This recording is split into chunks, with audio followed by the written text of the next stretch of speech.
Hey everyone, welcome to DCN, DC Comics News, that is, podcast, episode number, I gotta check, 172. We just keep climbing the numbers. I say we, because I'm your host, Seth Singleton, but I'm joined by the immeasurably greater and always lifting me up, Mr. Brad Felicki. Brad, how you doing? Hey, I'm doing good. Thank you for the kind words. Pleasure.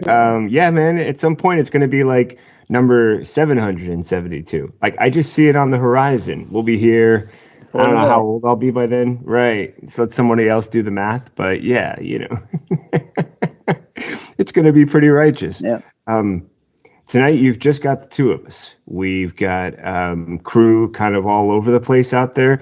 They're essentially tackling the biggest stories you can imagine. And when they bring them to us, well, you'll know because they'll pop up on DCComicsNews.com. So with that, know that Brad and I are holding down the home for making sure you guys get the regular digest while they're out there spinning up the yarns and bringing them back to us. So you can look forward to Mr. Steve J. Ray, Kendra, Kelly, even Damien, the whole gang. They'll be back around just once they're done doing the stuff they do. With that, Brad and I are here to kick off this episode with a couple of rough stories. Just a reminder, we get a lucky piece on this earth, and then after that, there's what we left behind. And when it comes to great comic artists and writers, that's the gift they always leave us. We have these amazing stories we can always go back and read and enjoy. And that's the sort of comfort I try and take with me when I start off with the announcement that Doom Patrol writer, luminary and trailblazer Rachel Pollack has passed away. Disappointing news. She was 77 years old. There's quite an impressive write-up that we were able to come across from Comic Book, and it was really amazing just to read about the depth of her involvement and how far she took Doom Patrol on that handoff from Grant Morrison. Brad, what were your thoughts just on Rachel's passing? Yeah, it's always sad, and I got to hand it to her for being able to pick up Doom Patrol after Grant Morrison. That was such a groundbreaking run. I wouldn't want to be in those shoes. So I commend her for picking that up and running with it, which is really good. And, it seems like part of the tragedy here is that she was such an activist for marginalized communities on the side. And it's really kind of a bummer to see them lose an ally in any form. So that's a shame. And it seems like the past few weeks, every episode has led off with losing one or two artists or writers, and it's just so sad to see these guys go. But it's kind of nice to hear all the outpouring. Neil Gaiman had some nice words to say. A lot of people had nice things to say. I think DC had a nice tribute that they tweeted out. So you just have to, value and hold on to every single second day that you have, and always remember their work and their legacy. Yeah, that's something to always try and keep in mind when you're talking about legacy. I appreciate what you mentioned there about marginalized communities, underrepresented. One of the things that really stuck out for me was a reminder. I kind of remember when it happened in comics, but the older we get, things feel so much further away. But it was in 1993 with the introduction of Kate Godwin, or Coagula, that the DC Comics line, Vertigo, as a whole, had their first trans superhero. And this was an introduction that has created footsteps for so many others to follow. I mean, you can look at the recent issues of things like DC Pride and the emergence of characters like Dreamer and others who have followed in those footsteps. And the fact that in 1993, it was a relatively new idea for the public at large, and that it was introduced through comics, and that it was given a really, I think, heartfelt approach to this idea and what it meant for this character, not only as a superhero, but as a character in their own right. And as you mentioned, I mean, for the time that we have, what can we say we've left behind? And I can say that for Rachel Pollack, there's quite a legacy, as you described it. That was not our only loss this past week. In addition, was reported that Mike got that all twisted up. Mike Machlan, longtime inker and Infinity Inc. co-creator, had recently passed away. That was one that always stuck with me. I always loved that book. Brad, what were your thoughts on this announcement and just what it means to lose another luminary like this? It's a shame. And with him, he was all over the place. He worked with Charleston Comics, and he seemed like he had a real kind of fandom in the almost underground comic community or the indie comic community. But it's just another loss. We're losing these legends, and you just have to value the work that they did leave behind. And in his case, he's worked with so many different companies and so many different comics over the years that you probably wouldn't be too hard pressed to find a book that he's worked on in some form, or at least a character that he's worked on. So it's another tragic loss. Yeah, I agree. When you move through the list, Jerry Ordway, Roy and Dan Thomas, Keith Giffen, just a who's who, Ron Killian. I mean, all these different amazing people who, when you hear their names, you think of the books that they're associated with and what he did. And then I remember in the picture in the story, they show us a cover from the Infinity Inc. And I remember, it was hilarious, but there was this box of like $1.75 centers, maybe 2 or 3 boxes of them at some point in my local comic shop. And I remember this thing was just sitting there. And for some reason, I'm like, yeah, I got to get one of those. I don't know what it is, but it's just sitting there. And it was in decent shape. So I remember I scooped it up and I read this wild story of these young kids. Like, we're not trying to be just sidekicks, or, we're establishing our own identity. And it was a really cool story to read. Kind of clued me in a bit to what had been going on in comics in the early 80s, and was part of me backtracking my history through some of those old issues. For me, that was a huge thing that Machlan did for comics. And as far as my understanding, I thought there was a really cool concept behind Infinity Inc. And I feel like it's part of what we're seeing, part of what actually probably made possible the things that we saw, like the recent Stargirl series, where you've got guys like Johns coming along and picking up Justice Society and taking it further, and then taking Stargirl further.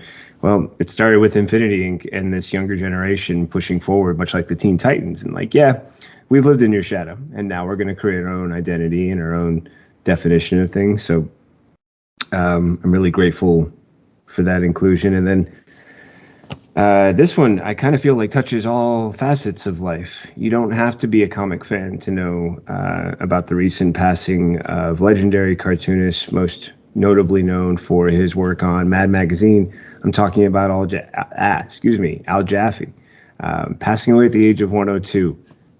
I came across the story Weird Al Yankovic posted, really heartfelt sort of longing at his passing. But I remember discovering Mad magazines at like 8 or 9 and thinking to myself, like, this is crazy, this is hilarious, and this is the guy who's the one who invented the full cover. So Brad, what did you think about this announcement? And I think a name so much more outside of comics as he is within it. He you could spend a whole podcast just talking about his influence that he's had on people through Mad Magazine. He's one of those artists where people know his art without knowing who he is, because it's so associated with Mad Magazine and has such a style about it. But as inevitable as death is, if you're 102 years old and you were working in the industry in your hundreds, then what more can you say about life? I mean, you can say, and it is sad, but what a life, 102 years, what he saw and how he kept working, that's a life well lived. And that's all anybody could really ask for. And that, in a way, for me, that takes a little bit of the sadness away, because he just, he got every bit of life out of life, if that makes sense. But you couldn't ask for anything more. He certainly squeezed every drop, it seems like, to 102 and along the way. I mean, a 77-year cartoon career. I would love to say that I did something as excellently as he did for 77 years and could. He had like I don't know if it was a Guinness Book of World Records. According to the article, Guinness, book, that he was the longest working comic artist. So yeah. What I mean, what can you say? What else can you say after that? Like, he did the most. Done. Mic drop. And I think that, as you said, at 102 years, would you find that someone had, that much more they were still fighting to do, or that they could say, hey, you know what? I'm still going to keep reaching for each day, but everything after a certain point is a blessing. And 102 years working up to that point. Yeah, that's a mark to aspire to. I don't know if I can make it another 77 years doing what I'm doing, but if I can be there, we'll do a story about it. Yeah, you got to live that long too, Brad. No pressure. Yeah. No pressure. Eat those greens, buddy.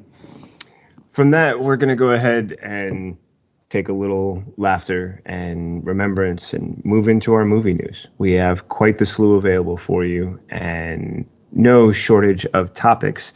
Starting off with the fact that we had it announced and got a chance to see that amazing Blue Beetle trailer. This is the character now for comic fans in his third iteration, but for movie fans, the first time we get the chance to see Jaime Reyes appear as Blue Beetle. Brad, what'd you think of the trailer? What did you feel like the reaction was from the world at large? I loved it. I love when he puts a scarab on and goes up to space and then goes right back down again. I mean, that scene was fun. It looks like, it looks like it's bringing out what made the character fun even on the printed page. So that I'm looking forward to. It looks a lot of fun. Looks like it has the right tone. I'm still a little curious of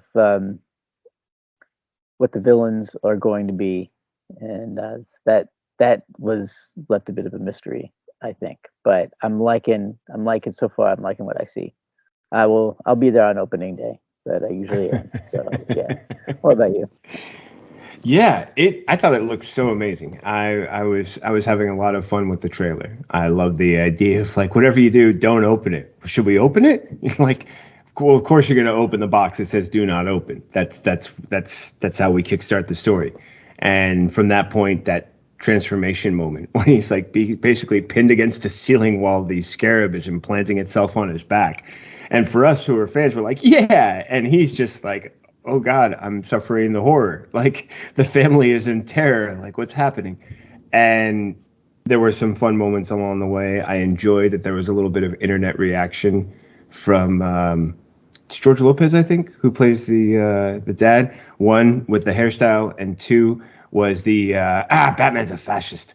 Like I love that moment. Like it was funny because a lot of people were reacting like, hey, what's going on here? But I think it's going to be a fun introduction to like a whole other viewpoint to the DCU. It's going to give us a chance to sort of take what we've already had established and then come at it from a different angle. And I think that's one of those great things, kind of like when the Monkey Boy comic came out a little while back and it introduced this idea of a character really afraid of Batman, feeling like, yeah, this is actually someone who's a menace and we don't have a positive association the way other people might. So I like the fact that we can get that kind of approach with Blue Beetle. I also loved what you mentioned about going into space. And for me, that was the sort of teaser in my head of like, okay, so is this like Avengers where as soon as you fire the signal into space, you attract something else? Like the moment he powered up the suit and went into space, is that where we can tease the idea of the Reach coming in? Can we bring in the Reach that early? Who knows how much further we can go after that? So I felt like it was a lot of fun. And I thought the trailer introduced a lot of great potential. So yeah. I'm excited for it. Yeah. Keeping us moving on our movie news, we have the revelation that James Mangold has confirmed he's writing the Swamp Thing. Certainly someone with some great credits. I feel like this is a story we were talking about not too long ago. And I remember looking through his credits, and I just remember being like, wow, this is a really accomplished person who's really done some amazing work out there. What did you think about this confirmation? Did it really change anything for us? Or is it just sort of like, oh, okay, now we know? I didn't necessarily change anything. It does make me excited. He's a a great writer. I hope that he ends up directing it as well. Now he's going to be tied up with that Star Wars project, it seems, for a while. So depending on how that all goes, it might be a little while before we see anything on Swamp Thing. But I think it'll be worth the wait if he's involved. Logan was great, so just by that alone, I think he could do a good job. So I'm willing to wait if he can direct it as well. What about you? Yeah, I think you bring up a really great point with the idea of how good Logan was and how it captured kind of this moody idea, this sense of like, hey, there's sort of a holding on to things as they are, or trying to keep them alive as they are, and that concept is difficult to put on screen. I thought Logan did a good job of it, and I feel that Swamp Thing is dealing with a similar sort of cerebral approach. You're dealing with a conflicted character who's conflicted by their very creation, to their dual nature, to the identity that they used to have and the one they can embrace. You work in some very similar waters, I feel, and because of that and his experience, I agree. Not only is it a good thing that he's writing, but it would be a great thing to find out that he's writing to turn around and direct. You also pointed out the concern about Star Wars, so there might come a point where that's an issue that moves. Either he is directing or he has to hand it off to somebody else. But I like it when directors who write their own project. I've seen how well it worked for James Gunn in Peacemaker. I've seen how well it's worked for others. So I'm encouraged by that idea, and I'm hopeful.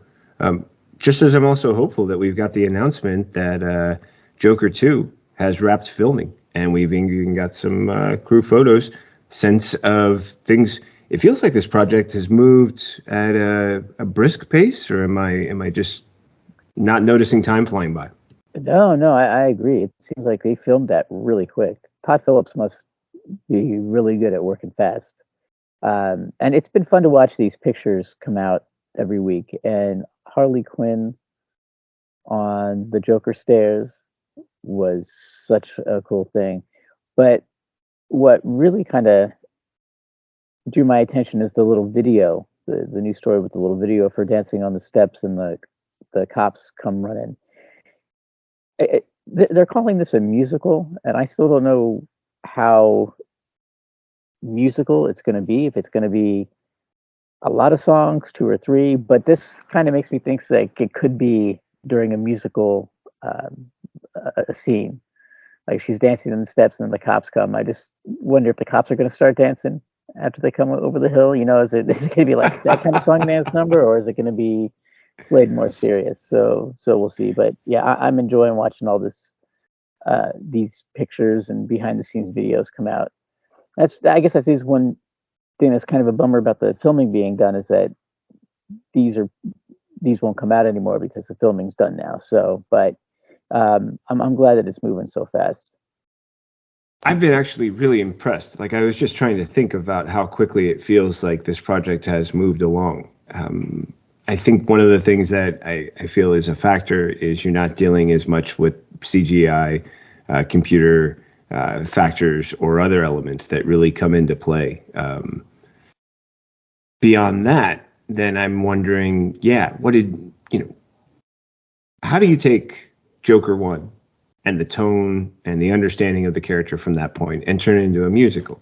Unless, and this is where I think it gets fun, what if a character like Harley Quinn brings the music in? She starts singing and he starts singing. Now, you can go in all sorts of directions from that to a shared sort of viewpoint, or a connection outside of what the rest of us sort of consider to be the real world, or things like that. But I also love the idea of it being like this kind of shared delusion. I think that's what I'm looking for. And then when there's that scene where she's like dancing in the clip that we see from the article, where she's like dancing on the roof and the cops are there. Can you imagine? It's like for them, like so wondrous and glorious. And then the cops show up and they're like watching them. And they're like, la, la, la, la, la, la. And you realize like this is part of the delusion. For them, it's magical and glorious. Yeah. For anyone else watching, it's like, what is this mess? What is this mess? And then the time frame when the concept of mental health was pretty much like you're either normal or we locked you up somewhere in a straitjacket, and that's the spectrum. I really feel that that's going to be a fun perspective. Like, well, get a lot of these guys. What's going on here? This is crazy. The dancing like this music, you hear your music, stuff like that could be really interesting. So I'm intrigued. I feel there's a lot of great potential there. And yeah, I'm looking forward to see what next. I do keep in mind what you mentioned, that yes, now that it's done filming, we won't get these great shots. But I'm hopeful that there's going to be this great strategy where the interviews start going out and the post-production is in works, and that because it was able to film so quickly, that hopefully with no CGI and stuff, it's a shorter post-production as well. And then it's just a matter of, when do we get the first teaser trailer? When do we get something else to go with it, right? So this is not scheduled to come out until October of 2024, and it seems like they could get it done before then. So I wonder if they'll try to move this release date up. Yeah. I mean, it's certainly a very worked Valentine's Day offering that would work really well at the beginning of 2024. That's me. That's my take, DC. You don't have to believe me or agree with me, but that's fine. But I do have to kind of smile at that, because we get into a fun little moment, right? Conjecture, questioning, followed by maybe some rumors. And it's rumors that are often the issue when it comes to just about any comic project, just about any project that there is out there, which is great for us because we have James Gunn. He's been debunking the newest DC studio slate rumor. That's right. It appears that there's all sorts of plans, including the 5 movies and the Max exclusive and different things like that. However, there are some things that are being disproven. Brad, can you walk us through a little bit? What exactly is James Gunn saying by saying, no, let me set the record straight? I think he has to do that because these rumors keep coming out so fast, and there's a lot of damage control. You got to stay up front. And I don't think people realize just what is on his plate with that first slate. Like, let him get through a few things first before you start talking about the second slate. And we got to see how some of these things play, how they're received before we can talk about what comes next. So I just say, cool the jets. There's a lot of moving parts as we get this new DC universe underway. So I've said this before. He's got to be spending half of his time right now writing Superman and debunking rumors. I think that's what his life is. And now he's got to do press for Guardians of the Galaxy, but then he'll go back to writing Superman and debunking rumors, and that's it. Personally, I would love to see him work with the Terrifics, bring the Terrifics to the screen or to an animated series. So that's what, I'd like to see these projects, but I'm thinking that we're going to have to wait a while before we get any more confirmations as far as what comes after what's already been announced. Now, you mentioned the Mr. Terrific and the Terrifics.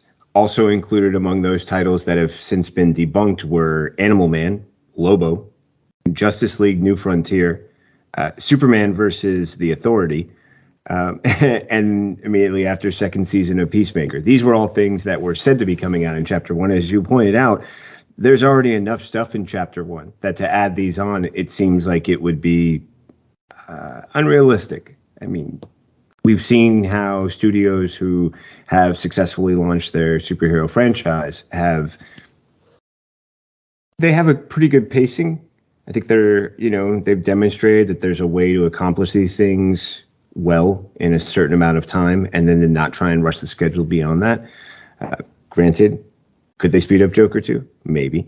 But the idea that they can move any faster than that, and that somehow these additional titles could be crammed in there, seems now a bit ludicrous, which makes me just go back to the old sci-fi parody Spaceballs and Ludicrous Speed. Like, come on, it goes plaid. You're just crossing into a realm that doesn't make any more sense. So with that, I think you pointed out something really important, which is he has to debunk these rumors. But if you're one of these people buying into the rumors, can I just ask you to pause for a minute and and do some basic math. Like, I'm not trying to count beyond 2 hands, 10 fingers, including my opposable thumbs, as far as like my understanding of like, well, if it takes this long to do this and it takes this long, hey, we're running out of fingers and time. And guess what? You can't get it all done in chapter 1's amount of time. So it's nice that he's doing this service for us. But at the same time, Brad pointed out, the man's busy writing Superman, doing a press tour, and then finishing writing Superman so he can turn around and get that one done. Leave him alone, unless, of course, you want Superman to not be a successful film, in which I have no time for you. And because of that, I and Brad have to move in and move on to our final movie news story. That is the announcement of Aquaman and the Lost Kingdom getting a release date that has moved up on the calendar. And it looks like we've gone from December 25th, 2023 to December 20th, 2023, which feels like I'm questioning the value of how important this story is. Brad, what do you think, buddy? I don't know how much of a difference it makes, but it probably will make a bit of a difference as far as Warner Brothers bank accounts go, because I think having a few days before Christmas gives people more time to go see it while they're on break. That few days might give it a little bit longer legs, which I don't think it really has to worry about. I think it's going to do fine. Personally, though, I think it's nice to hear a story of something coming out earlier rather than being pushed back. We talked so many delays on this show that it's nice to have something that's actually coming out before we thought, even if it is just for 5 days. So this is a positive. It's also an interesting twist because originally the film was scheduled to come out on March 17th, 2023, about a month ago. We're filming today for you on April 16th. And then that date was moved to December 25th. So that was quite an extension of time. Now they're pushing it back to the 20th. And you pointed out something really important, Brad. Yes, they are going to have more time for people to enjoy it leading up to Christmas. Now, when I was a kid, my dad worked, he would work the midnight and he would also work the swing. And sometimes that meant that he would go in at like 3 a.m. and get off at like 11 or something. Other times it meant he went in at like 7 and got off at 3. And the tricky thing with that was mom's got 2 kids who on Christmas Day are like, let's open the presents. But the rule was you didn't open presents till dad got home. So she was the genius to go, hold on. Movie theaters are still open on Christmas. Take us down to the movies. We'd see some great movie. It was a heck of a way to spend Christmas. And then you come home, you chill for a while, dad comes home. And so for me, Christmas was a great holiday movie experience for quite a few years until dad got a chance to switch the schedule up again. But that was my take on it. So for me, Christmas was always like, yeah, you got movies out on Christmas. What a great day to go to the movies. You know, how much fun is that? Going to movies on Christmas. I remember Jackie Brown came out on Christmas. Oh, nice. Good selection. Yeah, cool. Brad with the deep cuts. Folks, Jackie Brown, if you were thinking about what to watch tonight, we just gave it to you. I mean, we don't do this for free. Wait, we do. Brad, we need to negotiate those contracts again. Anyways, with that, that's our final movie bit. I do think it's good they're moving it up by a few days. I just sort of chuckled where I was like, okay, how big is this announcement? How big now? Come on. We do have more coming your way. We have our TV and streaming news announcement. And kicking that off, oh boy, we had something just a bit, as I've enjoyed hearing on that F1 Netflix show that's so popular, a bit spicy, very spicy. And that was the Penguin trailer, that upcoming HBO Max, the Penguin who was quite the formidable presence in the recent The Batman. Brad, what'd you think of the trailer? How you feeling about the series? I'm definitely looking forward to it. It seems very grounded. It seems like a straight up gangster story. If it wasn't called Penguin, I wouldn't necessarily feel like it came from a comic, which I like. And it was kind of fun to see that world that Matt Reeves created again, in new light. I'm really psyched for this, and I'm glad it's happening. Because that was when it was announced. I had my doubts, but here we are. And Colin Farrell's performance looks like it's just going to be as good as it was in the Batman. So yeah, sign me up for sure. His performance was phenomenal in the Batman. I still am amazed when I watch that movie. I've watched it a couple of times since it came out, and watching it, I'm always caught by just how much he is in character. I don't see the Colin Farrell that I've come to know from other projects he was doing 15, 18 years ago. And the transformation is amazing. And the version of the character that we get to see now in this series, you're right, Brad. It feels very grounded. It feels very much like a mafia movie. It reminds me of some of those great comics that don't rely on superheroes. I think of Road to Perdition. I think of Ghost World a little bit, but probably the other one that kind of falls into this violent category would have to be like A History of Violence or something like that. Similar, right? Where you have these elements of, what's that? Like Criminal, the Ed Brubaker series. Yes, thank you. Yes. So you're moving into this awareness of the fact that, yeah, there's this stuff that happens, but when that stuff isn't coming into our lives, this is what, and the character, I think, is established pretty well in the trailer. This idea of like, hey, people like us, we only have one choice. We get what we can take, right? And we take what we can get. And this idea of like, you always make a move. And right now there's this shifting world. How can he make a play and establish himself so that by the time we see him in the second Batman movie or by the end of this series, Penguin has established so many of the elements that we've come to know and kind of fear about him in comics. And I think that's going to serve the whole universe really well. Plus, watching a character like that come up, I mean, it's going to be interesting because I believe that they're going to find that way to also humanize him. We're going to find where his fatal flaws are. We're going to see some of those weaknesses. And I'm going to be intrigued by the end of the series how many people find themselves actually kind of rooting for this character at some point. Not to win, but at least to, keep fighting until Batman comes and, brings down the smack. But with all of that in mind, that's just the beginning of the TV and streaming news. We've got plenty more, including the announcement that in addition to the trailer, we've got 3 new cast members who have been added to the series. Overall, I sometimes struggle to keep up with everybody who's out there and doing great acting work and then is appearing in a series. Brad, were the announcements of who is it? Carmen Ejogo, Francis Shaw, and David H. Holmes. Big news for you. Did you recognize those names and relationships? I recognize shows they were in. I didn't necessarily recognize them per se. I find it interesting that we already have a trailer and we're still getting casting announcements where they're not saying who they're playing. So I'm just wondering if it's going to be maybe surprise characters that you didn't expect to see in one way or another. So, we'll see. I mean, it might not be, because it does seem grounded, it might not be some of the more outlandish villains, but it could be some characters that we've seen in the comics, that they just haven't announced yet. So we'll see. What about you?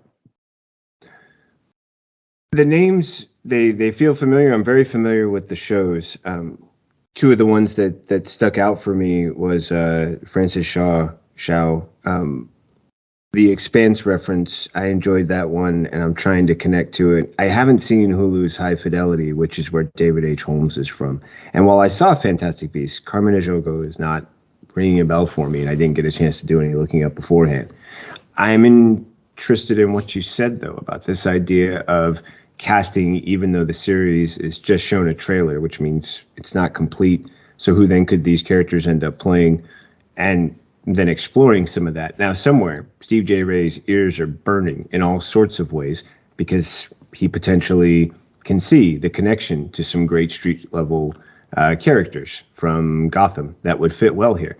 We've come across our fair share of a few, but I'm actually curious if maybe a reading of something like Gotham Central or something like that might be an opportunity to go back and explore who some significant characters were from that series who have kind of made themselves these staples as part of Gotham, and then get back to us. Let us know. I think that's a good point because we are still supposed to get the Gotham Police show, which seems like should take a lot from Gotham Central. So that would be a perfect opportunity.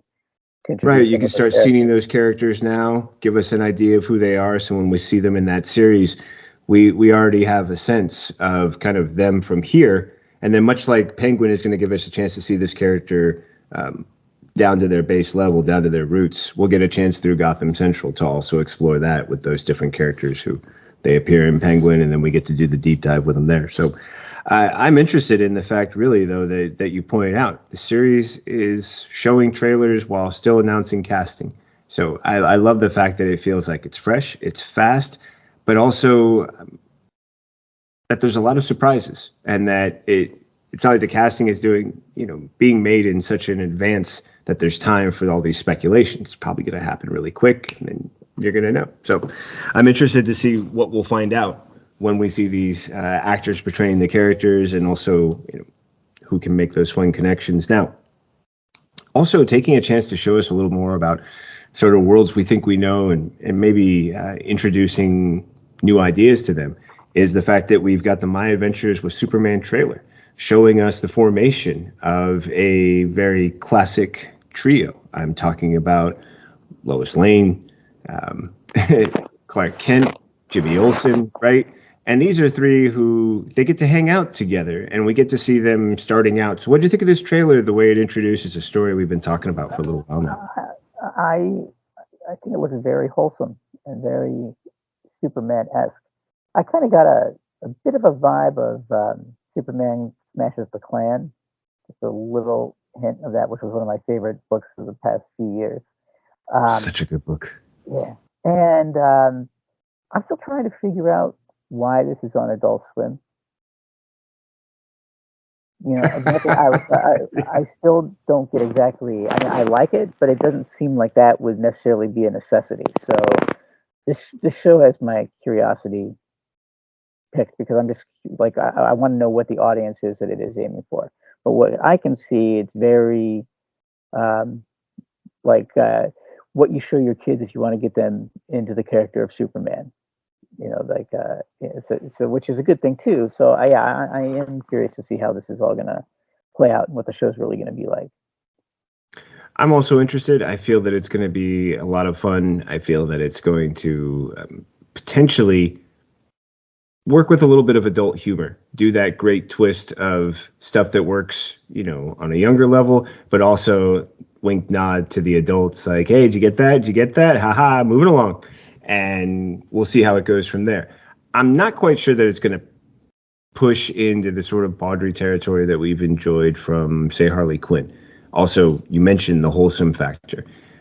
However, it might be a bit fun to see the wholesome factor juxtaposed against maybe some characters like villains who aren't quite so wholesome. And that's where you get this sort of fun contradiction. Like, did they just say that? Superman, can you believe that? I don't understand what happened. And sort of being the straight arrow in that scenario, that can lead to a lot of great comedic humor. I also wonder if maybe there might be a degree of violence that could come into play despite the wholesome, and that Cartoon Network serves better for, blowing up a extraterrestrial creature in a somewhat goopy way. Which could happen if you're kind of powerful and accidentally don't know your own strength or something like that, right? Or, Yep.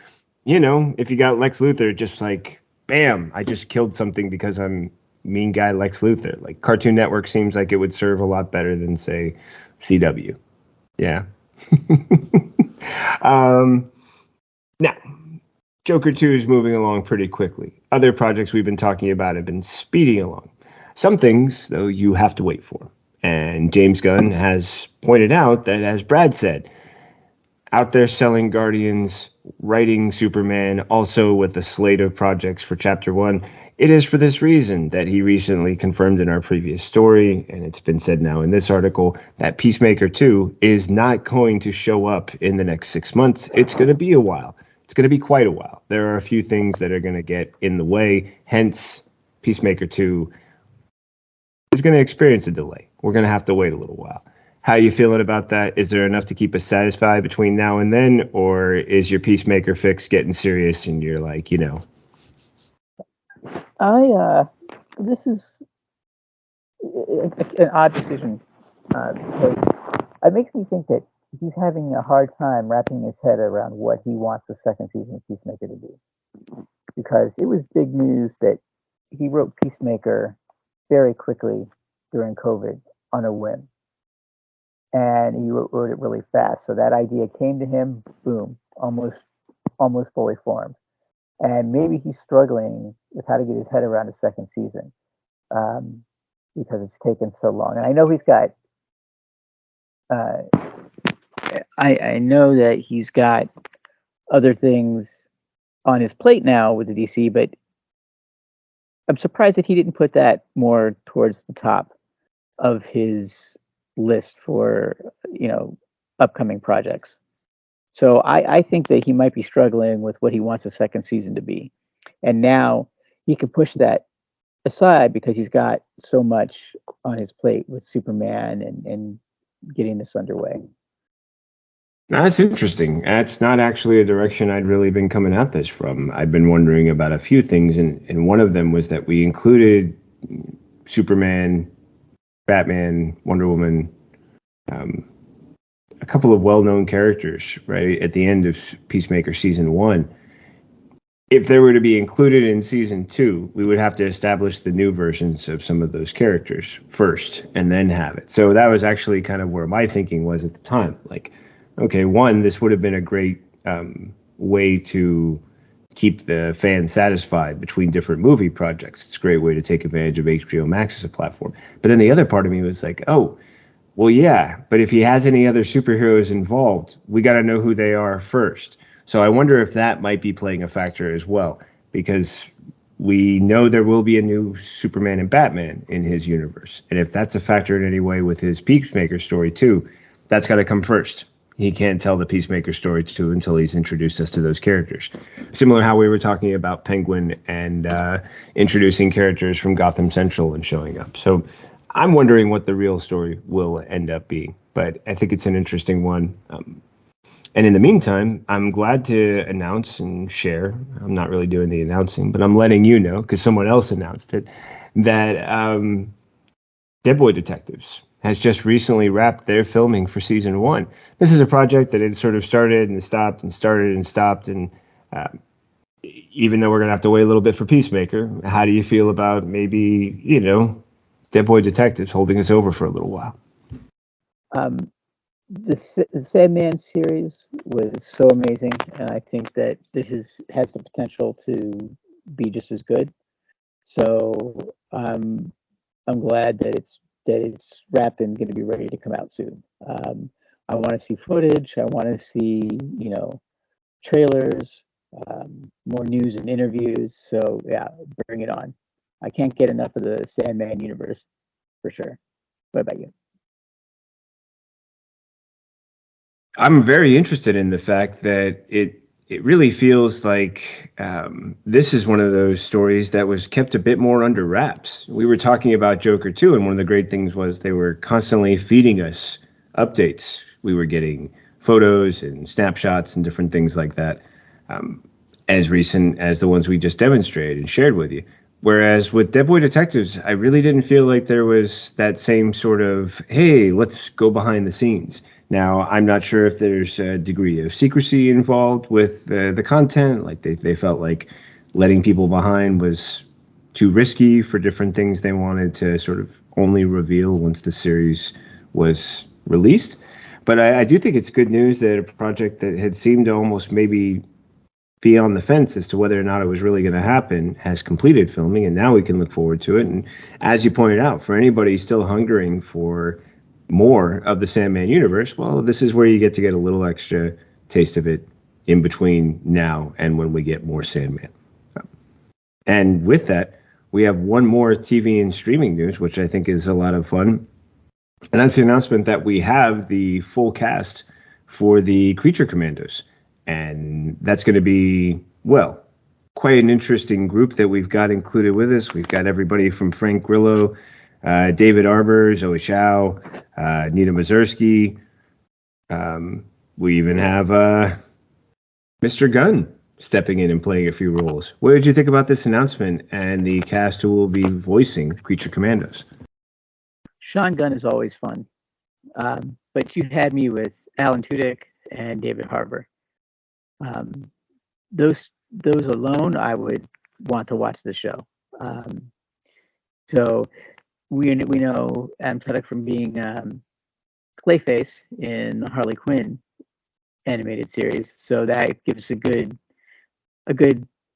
idea of his range. So yeah, I'm really excited for this because I think this is going to be the first bit of content from the true James Gunn slate and what he had envisioned. I think this might be the first thing. We've seen the character designs, now we've got the voice cast.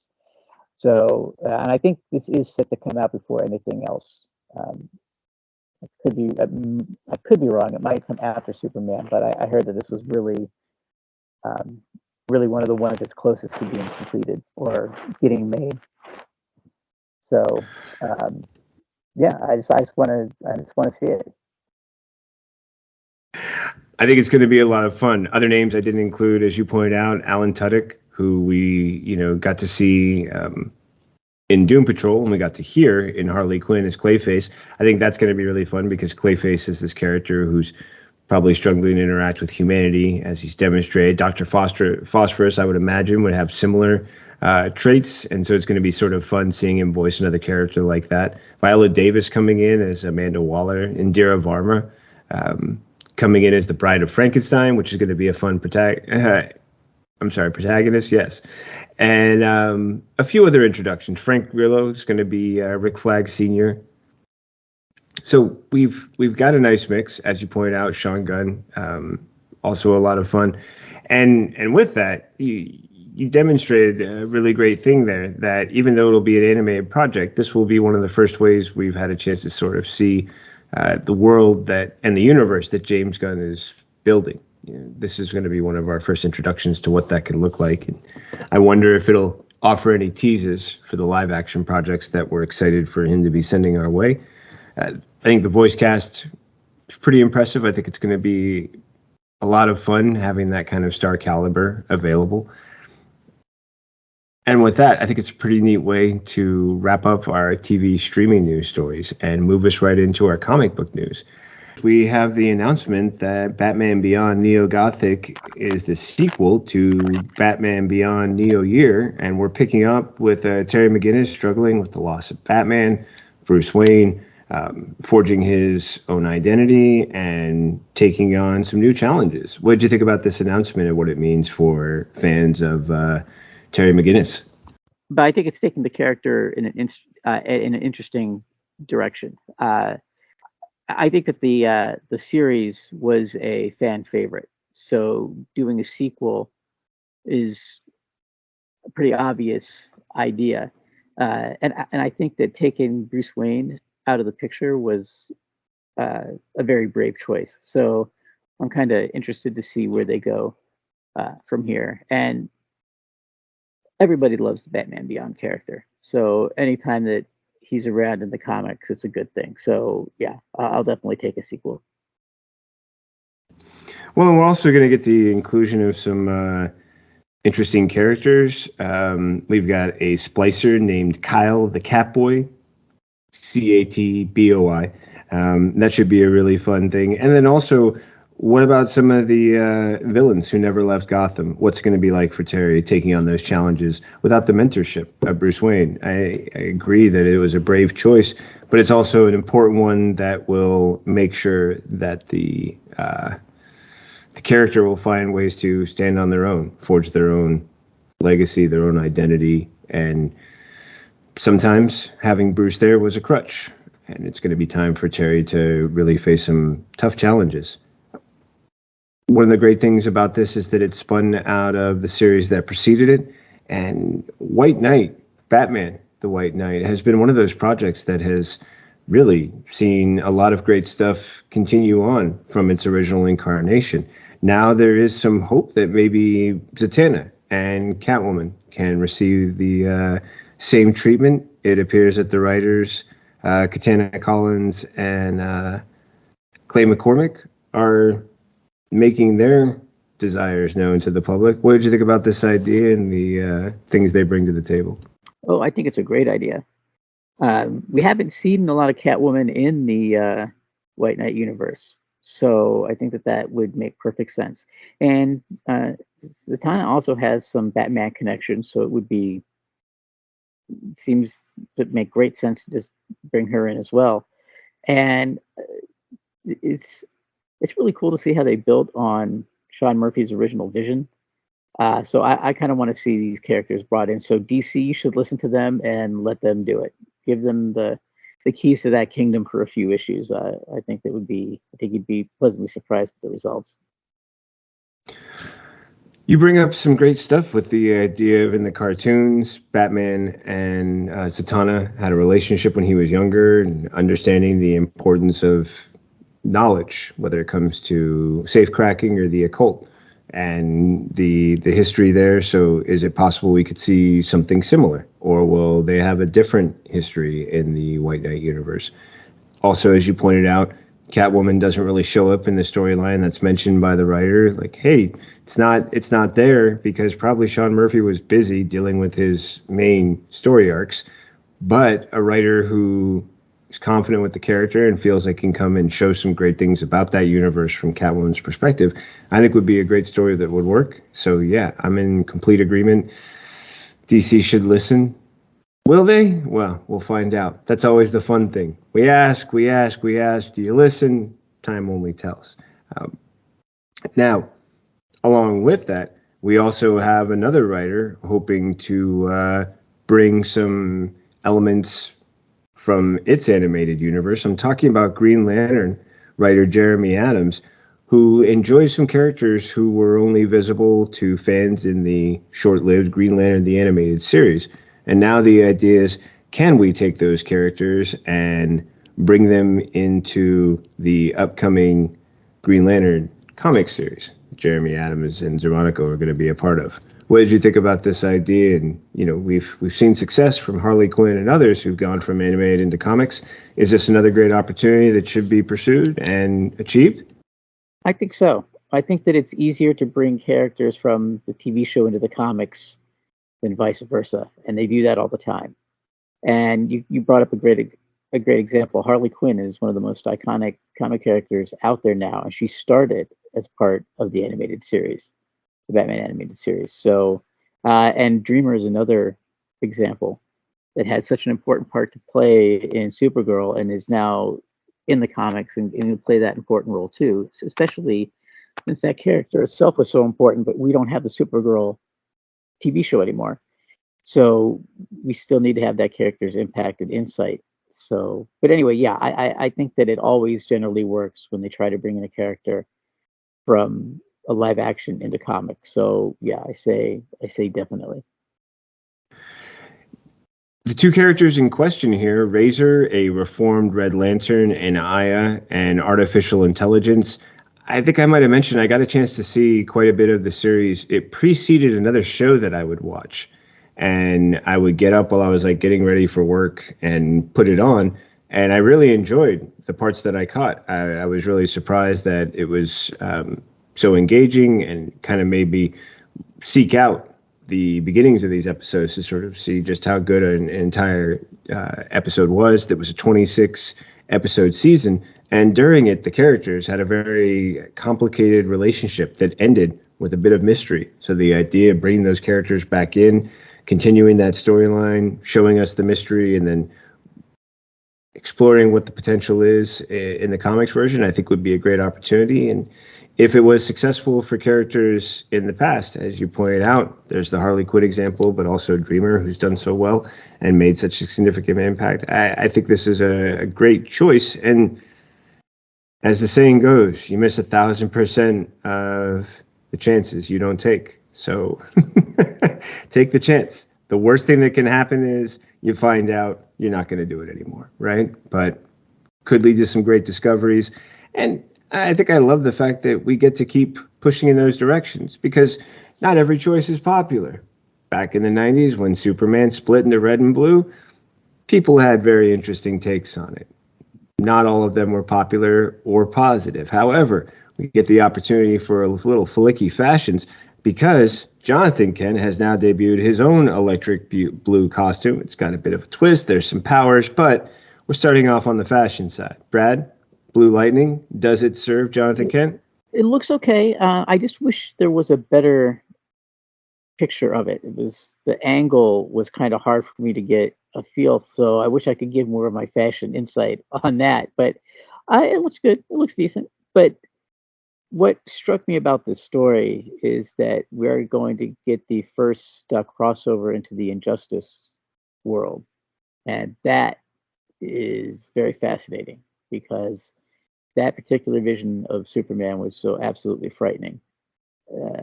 And to see that he's going to come into the regular DC comics in some way, I can't wait for that. I think that's very ripe for some really cool storytelling. So I'm excited. I'm excited for that. I think it's a great moment, especially with the idea of like, how do you face that threat while also the challenge of these new powers, which you're still trying to understand and let alone control or recognize what they can do. If they take away your overall power set or they leave you in a weakened state after using, you want to think twice before using them, and that's if you have the control to prevent yourself from even and against such a dangerous force like the Injustice Superman, that's kind of something you want to really mind your P's and Q's about. I'm looking forward to seeing how it plays out, and I agree with the photo, as you pointed out, Brad. It's not the best angle, so it makes it hard to really give a lot of judgment. It also, from that angle, did not feel like it had that same live wire electric stroke to it that the Superman red and blues did. Those felt like he was very transitory, like he was kind of reminds me of Flash from the Kingdom Come, the way Alex Ross kind of showed this blurry version of the character, I kind of got that feeling from the red and blue Superman, not the same from the John Kent. So I'm curious what that differentiation in powers means. And well, like you said, what does that look like when you take him up against the Injustice Superman? Should be a fun story. I encourage you to check it out. Just as a reminder for that one, it's going to be in Adventures of Superman John Kent #2. So if you're looking for that appearance, check that out. Make sure you add it to your list. Grab it from your local comic shop and then tell us what you think. Maybe Brad will engage you in a little fashion discussion, but, come correct, because maybe he'll be like, I don't got time for that stuff. What do you even... Brad's a really nice guy. I'm not even trying to do that to him. What I am trying to do is to let you know that we have a great summer series coming for July and August. At least that's how it's being presented. Now there's what people say is great and what we experience and we decide. Some summer series have been phenomenal. Others, bloodlines, leave me with some concerns. So with that in mind, Brad, what's your take on this idea of the Night Terror stories that will be coming? Transformation into a nightmarish realm and all the things that go with it. Oh, they could be fun. I kind of like that it's not super stretched out, because sometimes these crossovers would start in June and they're not done until October. This is just kind of 2 issues and out, as far as with each character. So, the covers look really cool and they look kind of, definitely more on the terror side of things, the horror side of things, which I dig. So, I'm cautiously optimistic that this could be cool. What about you?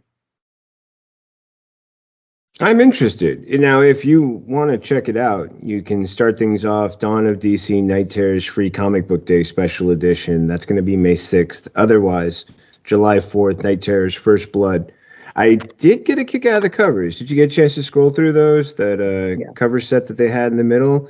They had some fun ones. Second one with Deadman involved. Deadman, of course, playing quite right. That's one thing I wanted to bring out too. Thank you for reminding me. I forgot that I like that Deadman's going to be playing such a central role. I feel like we haven't seen him in a while, so there's always cool things that character can do. So yeah, that's one thing that gets me excited about it. Yeah, Boston Brand, a lot of fun.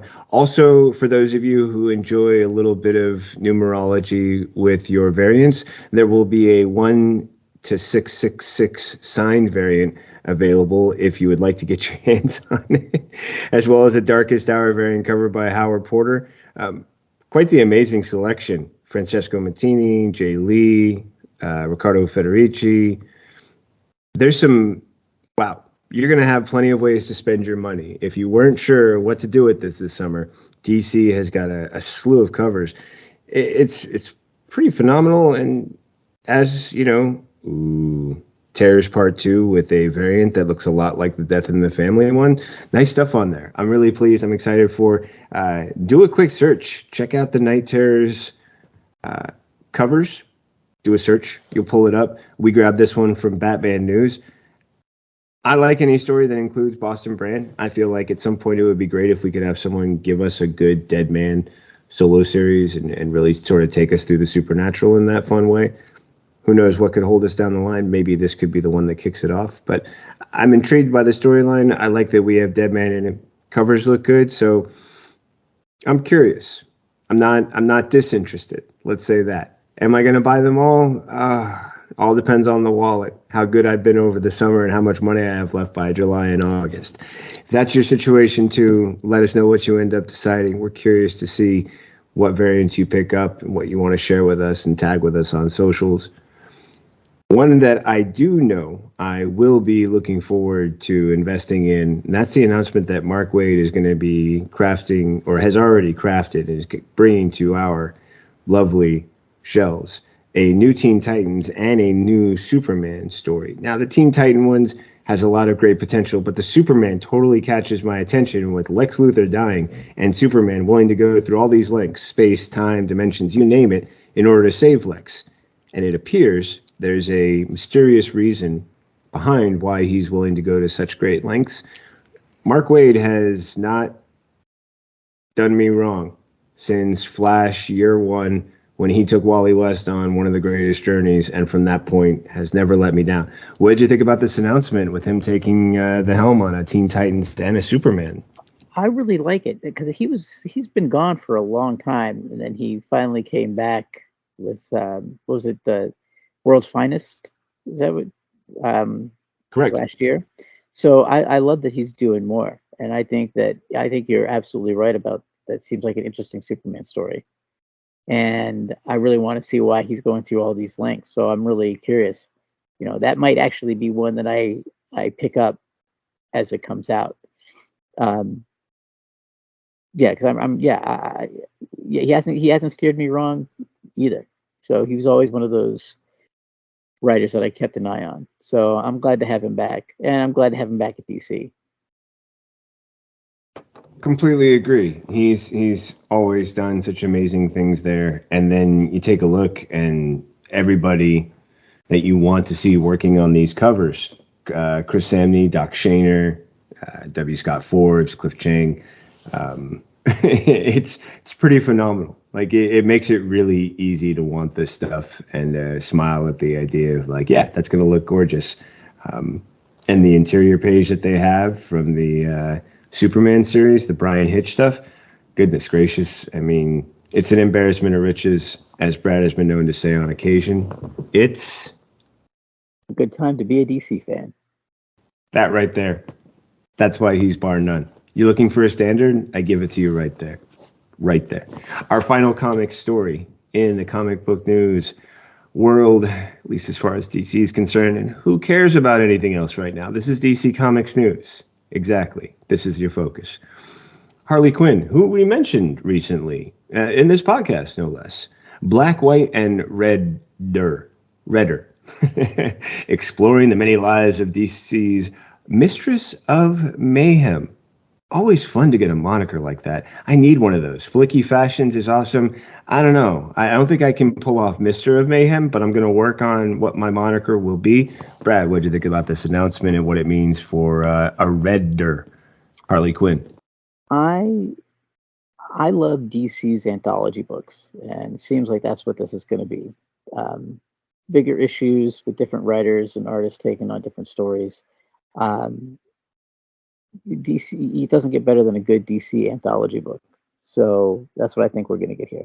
And the limitations on the art, that it's red, it's black and white and red. That's the artwork is probably going to be out of this world. So yeah, I think it's going to be an interesting series. I'm definitely excited for it. I'm actually just reminded. Hold on, I'm gonna do a little scoot because I know I've got, and I'll get a chance to read it soon. It's actually been on my list, so I knew I'd get to it. But even the Harley Quinn romances recently was such a fun title. I was like, yeah, I'm gonna pick it up because, come on, man, it's Harley having a good time and a fun story with Aquaman. Like, it's gonna be good. So I feel good about the Harley Quinn Black, White, and Redder. You pointed out every time they've done one of these series with a black, white, and something else, red, white, and blue Superman, all of this stuff. It's gorgeous. Like, at some point, I feel like they need to take most of those books, turn them into solo prints, sell them as fine art, hang them in galleries. Like, quit mucking around, right? Now, here's one that I'm so unbelievably thankful that I have Brad with me, because my context for video games is based on maybe a PS2. It's probably the last time I held a controller in my hand, and that dates me in ways that I don't even want to contemplate. If you thought I had gray hairs in my goatee, I do now. With that, I'm thankful that Brad is here, because we can talk about the fact that Suicide Squad, Kill the Justice League, has been delayed until 2024. February 2nd, that is. Although, if it's 2024, are you really worried if it's February 2nd or 4th? It was originally scheduled to come out on May 26, 2023. Brad, what's your take on this as far as video games, this video game in particular, and, talk to me like I'm 4. I'm okay with games being delayed, because a lot of times it does mean a better product. You don't want a glitchy game on day one. This game is a little frustrating for me because Rocksteady, the team behind the game, did the Arkham games. And the Arkham games are some of the best single player games out there. It's what the studio does best. Why they are going into this route of co-op and always being online, it seems like it's more of a multiplayer experience, and I think that that's a wasted opportunity. So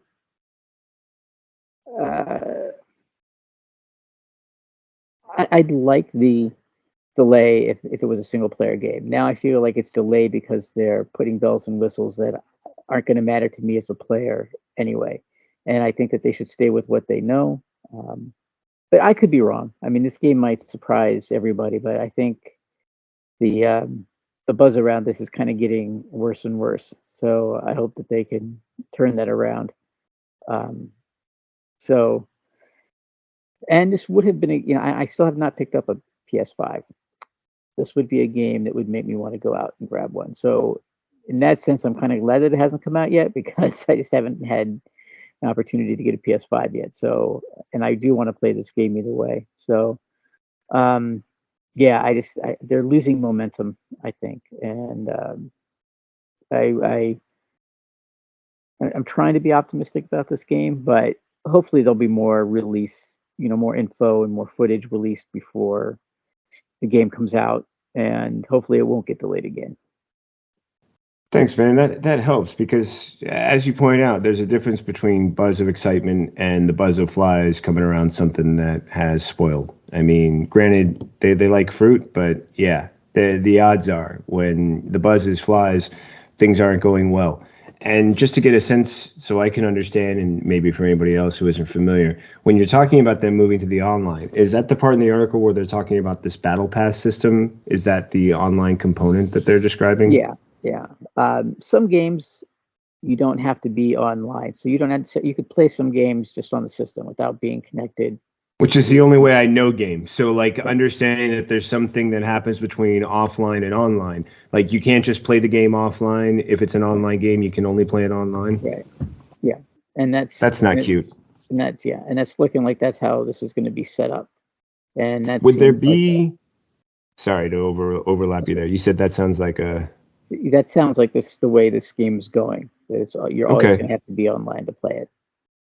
Now, is there someone out there who's setting, so probably of the few games that I know that you play online, things like Warcraft, things like that. I know that there's like a Marvel one for characters. It's pretty popular for being like an online platform. and there's a few others, right? Like Grand Theft Auto, I recently started doing it online. Not recently, I want to say like in the last 8 to 10 years. Is that something that has driven enough traffic, interest, something else that's leading them to say, hey, we could have released it on a platform, but instead we're going to go online because of A, B, C, and D? Is there something that they're trying to chase, or is there a market there or something? Yeah, I think that I'm probably in the minority where I loved a good single player experience. I think the economics show that most people who play video games like to do it socially, like to do it online. That's just not how I am. So maybe that is selfish. But I think if it was coming from another studio rather than Rocksteady, I would feel different about it. But Rocksteady is known for their single player experiences. Those Arkham games are some of the best single player games ever made, in my opinion. So I just wish I wanted more of that. I wanted more of what they do well. I don't I don't want to have to go and play against a bunch of uh, annoying teenagers when I just want to go in and play and have a good story. I don't. It's it's not my social hour. In fact, sometimes for me, gaming is like the way to turn everything else off. I find personally, I find video games very much a stress reliever because when you're playing, that's all you can think about. Everything else that was bothering you before kind of goes by the wayside because you're focused. Um, and so it's I prefer the solitary gaming experience, and I think as a gamer, I'm probably in the minority, especially with the popularity of things like Call of Duty. What's what's that online um, component that everybody's playing, a battle zone, or I forget what it is, but that stuff is so popular. So I see why they did it. But I could be wrong. This could be a great game. It could have a great story, and I hope that's the case. But we'll see. Well, you bring up some great points because it does feel like they had really created a solid foundation that they could continue to build on if they stayed with the single player, but that they're choosing to branch out from that, potentially for whatever benefits can go with it. But it also sounds like taking on some additional risks that have then led to the delays, that the transition from single player to online might require more hoops, or maybe even rewinding to a certain point so you can start there and then bridge out to this. But it's helpful to understand, just because also I'm curious too, and this will probably be my final thought on it, and I'm just wondering how you feel about it. It feels like this might be part of a generational shift as far as I think it would give not quite gaming strategy, but gaming marketing and also gaming presentation. Like, the idea seems to be less and less about creating games that are single player offline and more about a desire to, I guess, meet a consumer need to participate in online with your friends across time zones and make it a communal thing instead of a solo immersive experience. Is that something you've seen with the industry overall? Yeah, I think that's been the way things have been going for the past 5 years or so, and it doesn't seem to show any signs of slowing down. But there's also these great examples of single player experiences that really resonate. Spider-Man was a single player experience that everybody loved. The Last of Us, which is, now that those stories mean so much to me, and that was a single player experience, and now it's a show that's on HBO that's huge. So there is still an audience for the single player experience, but it's not it's just not as big as the online component. Fortnite might have been one of the things that came up that really changed things, and gotcha. That's a great example to include there. And I also wonder if maybe then too, if it's not just an entire industry shift, but it is a majority industry shift where much like as streaming music became really popular and people were doing it, you had a majority going in that direction: comfort, convenience, ease, community, while at the same time you also had a smaller submarket that invested more into CDs, vinyl, cassette tapes, things like that, because they felt like they wanted to not try and either keep up or they wanted to enjoy that solo singular experience. I possess my physical media. I enjoy it on my time, when I want, on my terms, without accessing a platform or server, things like that. So, thanks, man. That was really interesting, because just when I'm thinking about this story and how it was going in a couple of these directions, I realized, like, we've been following this for a while. It felt like it was on good track. Clearly, there's been a significant change. Moving it onto an online platform is creating, I believe, it sounds like, some of those issues, and based on your description, part of the complication. And from that is also a willingness to delay it for a year, because the belief is when it does show up in an online, it's going to be worth the wait financially and experience-wise. I hope it does turn out to be as good, because I've heard you and Steve talk about those Arkham games with, a degree of reverence that makes them sound like wonderful experiences. So I'm hopeful this game will end up continuing the Rocksteady tradition, even as it tries to do something new. With that, folks, that's it. That's our final story. You got all the wisdom you can get from Brad. I did my best to ask some questions. I'm a Luddite when it comes to online gaming, as I've demonstrated, and I'm comfortable with that. However, I'm also. You want to add something, but no. Were you going to pile on? It's okay. No, of course not. This has been the DC Comics News Weekly Podcast. This has been episode number 172. It's been my absolute pleasure to be with you today as your host. My name is Seth Singleton. You have been joined by my so much better half. It's kind of like a 70-30. Brad Felicki, the man behind Felicki Fashions, who just gave you all that wonderful industry insights. Brad, where can people find you out there in the big wide world? You can find me writing news and reviews at DC Comics News. You can follow me on Twitter at FlickyB1, and you can also find me part of the Harley Quinn Mad Love podcast, which I hope we get to go back into recording soon. So yeah, that's where you can find me. That's where you can find Brad. For me, you can find me, type my name, Seth Singleton, into a search engine and Linktree. You'll find all the places where you can find me. You can also find me on DC Comics News, some old reviews and things that I wrote in the past. Check them out. Otherwise, find me back here as often as I can. Every time I can be here, I'm with an amazing group of people talking about the best when it comes to DC Comics, movies, television, streaming, comics, and more. How can you make sure that you never miss out? We make it really easy. All you have to do is use the @ symbol and DC Comics News, capital D, capital C, OMICS, capital N, EWS. You hear the frantic dogs? That's how they get whenever they hear DC Comics News. It's wild. Use that handle, DC Comics News. YouTube, Twitter, Tumblr, Instagram, Facebook, wherever you are. Find it, follow it.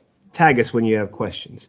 You will guarantee that you never miss out on all the great stuff we have coming your way, including making sure that you subscribe to our podcast so you can catch up on our weekly podcast. As you pointed out, Brad, if we can get Mad Love back up and running, and so many other great shows. Steve J. Ray, the host of Batman the Animated Series, I Am the Knight, and so many other wonderful things that we have in store for you. Subscribe. Make sure you never miss out, and always know that the source for all of your favorite DC Comics news is right here on a weekly basis with Brad, me, and whoever else we get a chance to wrangle on to hang out with us. With that in mind, as I said, this has been episode number 172. We will be back with you next time, and we just like to leave you with one little reminder to keep you sustained between now and then, and that is to always read more comics. Like the dramatic pause, we do that very well. All right, everyone. Thank you so much. See you next time.